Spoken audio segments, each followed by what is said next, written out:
And CNN political analyst Carl Bernstein to talk about how this will affect Joe Biden, because that's really the question now, Carl. This is a nation in transition to a new president, to a new administration. So how is this, and if we see other firings by the president, how is this going to affect the country and Joe Biden's administration? What this is indicative of is how dangerous a period this transition is, because the President of the United States is in a rage. He's unpredictable. He is dealing with the most powerful instruments that the president commands, which is to say our defense establishment. Let's remember what it was that Esper did that most enraged the president was Esper said he would not allow the dispatch of troops to put down Black Lives Matter protests and to be used in protest situations. That's what really enraged Trump about Esper. It was the straw that broke the camel's back, so to speak.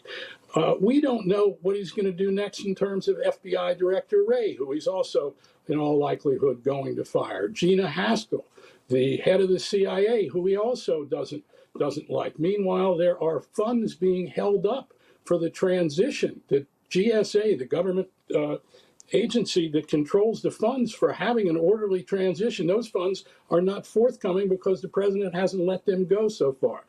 And meanwhile, he continues to refuse to accept the will of the people, and he continues to undermine confidence in our most basic electoral system, the very basis of American democracy. He has not yet accepted his defeat and is still encouraging those who follow him to contest this election. So we're in a precipice situation, really dangerous, with an enraged Donald Trump.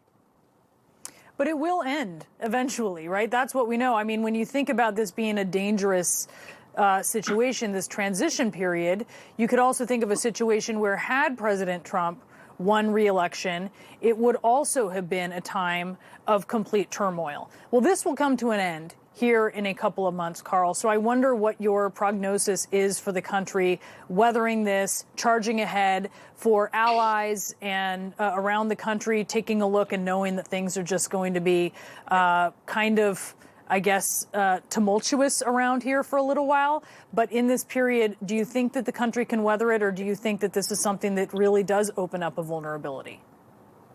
Well, one, we still see the president is willing to provoke constitutional crisis. He's not willing to avert constitutional crisis, and that includes how he's conducting the transition, and it also includes giving the signals to his followers that he does not want to go gentle into the night, and he still wants to contest this election. The good news here is that everybody I talk to says that McConnell in the Senate and a good number of Republican senators are prepared to step up and publicly say that this president has got to undergo and deal with an orderly transition, and they will not allow him to undermine the electoral process any further, because that's what he set out to do, to throw this whole election process into doubt. He's going to continue to do that, but there needs to be, and McConnell is prepared to do it from everything that I hear. There are 20 Republican senators. I think it's well known up there on the Hill that 20 or so Republican senators absolutely despise Donald Trump. We're happy to see him lose as long as the Republicans hold on to the majority in the Senate. They, too, are going to start insisting that the president accede to the will of the American people. So he's going to go.